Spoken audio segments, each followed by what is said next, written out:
फटाफट रसोई का काम निपटाकर संध्या अपने कमरे में दौड़ी चली आई।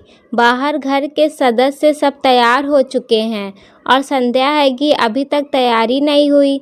जानती थी कि अगर 10 मिनट के अंदर तैयार नहीं हुई तो सासू माँ अच्छा खासा हंगामा कर देगी, क्योंकि पहली बात तो यह है कि जब वह तैयार हो जाती है तो उनसे सब्र नहीं होता, और दूसरी और ज़रूरी बात कि आज उनकी बेटी रोमा के घर प्रोग्राम था।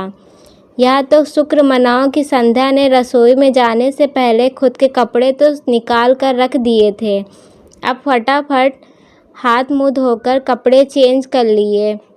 हल्का फुल्का मेकअप किया ही था कि इतने में बाहर से पति मयंक की आवाज़ आने लगी। अरे संध्या, कितनी देर लगेगी तुम्हें? जल्दी आओ, देर हो रही है। इससे पहले कि संध्या कुछ कहती, सासू माँ राशि जी ने चिल्लाना शुरू कर दिया। अभी खुद के मायके काम होता तो फटाफट तैयार हो जाती, लेकिन यहाँ तो प्रोग्राम मेरी बेटी के घर पर है, तो बस लेट करने में लगी हुई है। जब कह दिया था कि जल्दी तैयार हो जाना तो तैयार नहीं हो सकती थी। बस धीरे धीरे समय बर्बाद करने में लगी हुई है। बस अब पता था कि सासू माँ ने चिल्लाना शुरू कर दिया है। अब सबका मूड खराब होना लाजमी है। अब जब तक सब उसे 2-4 बातें सुना ना लेंगे तब तक सबको चैन नहीं मिलेगा। खैर, संध्या फटाफट अपने सैंडल पहनने लगी तो ये क्या, सैंडल ही टूट गए। अब उसके पास तो पहनने के लिए कुछ भी नहीं। आखिर मयंक चिल्लाता हुआ कमरे में आया। क्या है संध्या, तुम अभी तक तैयार नहीं हुई हो? सब बाहर तुम्हारा इंतज़ार कर रहे हैं। बेचारी रोमा भी वहाँ हम लोगों का इंतज़ार कर रही होगी। उसे देखकर संध्या ने अपने टूटे हुए सैंडल दिखाते हुए कहा, मैं क्या करूँ मयंक जी, मेरे सैंडल ही टूट गए हैं और मेरे पास दूसरी भी नहीं है। हे भगवान, तुम इतनी लापरवाह कैसे हो सकती हो? एक और जोड़ी एक्स्ट्रा में नहीं रख सकती हो?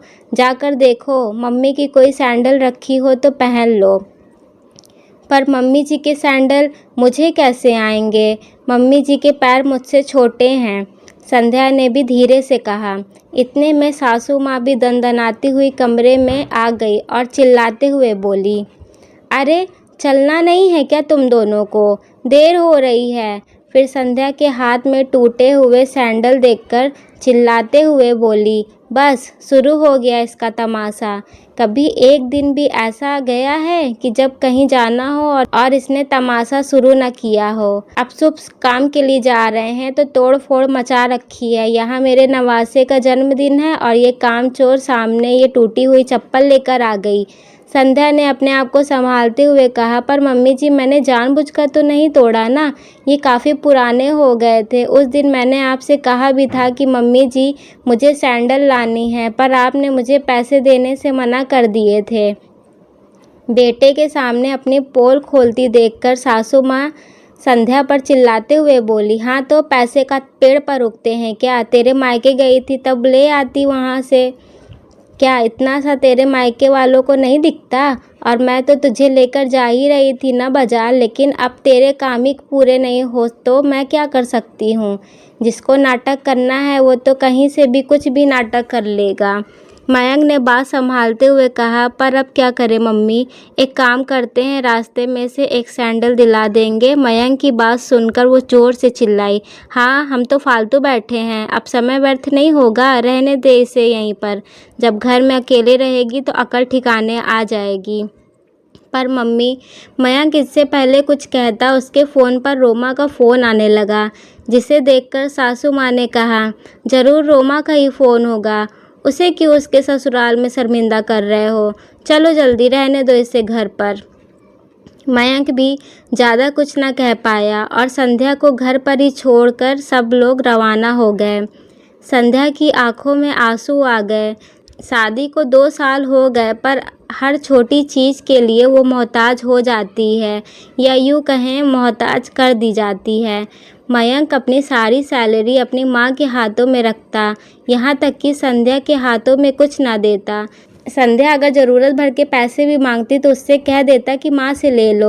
और इधर सासू माँ और भी महान, संध्या जब ज़रूरत पड़ने पर पैसे मांगती तो सासू माँ का जवाब होता कि अपने मायके वालों से ले लो, मेरे पास फालतू पैसे खर्च करने के लिए नहीं है। सोचते सोचते ही संध्या की आंखों से आंसू बहे जा रहे थे। आज सिर्फ एक चप्पल के कारण उसे ये लोग छोड़ कर चले गए। अब क्या अपनी चप्पल लेने भी वो मायके जाएगी? खैर, जैसे तैसे रात निकली। संध्या ने किसी से कोई बात नहीं की। दूसरे दिन सुबह 8 बज गए, लेकिन किसी को चाय नसीब तक नहीं हुई। आखिर सासू माँ को चाय नहीं मिली तो वे बाहर आकर चिल्लाने लगी, आज चाय नहीं मिलेगी, पता नहीं कहाँ चली गई कामचोर। किस्मत खराब है मेरी जो ऐसी बहू मेरे पल्ले पड़ी है। थोड़ी देर बाद संध्या अपने कमरे से तैयार होकर बैग लेकर बाहर निकली तो उसे देखकर सासू माँ बोली, ये सुबह सुबह कहाँ बन ठन के निकली? अभी तक तो हमने चाय भी नहीं पी, घर का काम कौन करेगा? सासू माँ की बात सुनकर संध्या मुस्कुरा कर बोली, सासू माँ, अपने मायके जा रही हूँ नई चप्पल लेने के लिए।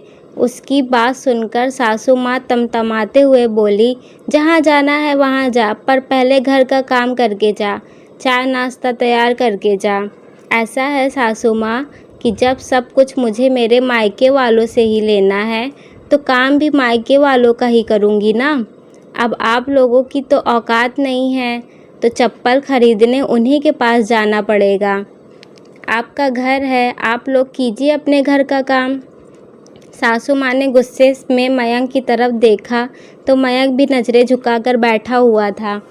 अरे तू कुछ बोलता क्यों नहीं है? क्या बोलूँ मैं तो कल भी कुछ नहीं बोला था, आज भी कुछ नहीं बोलूँगा।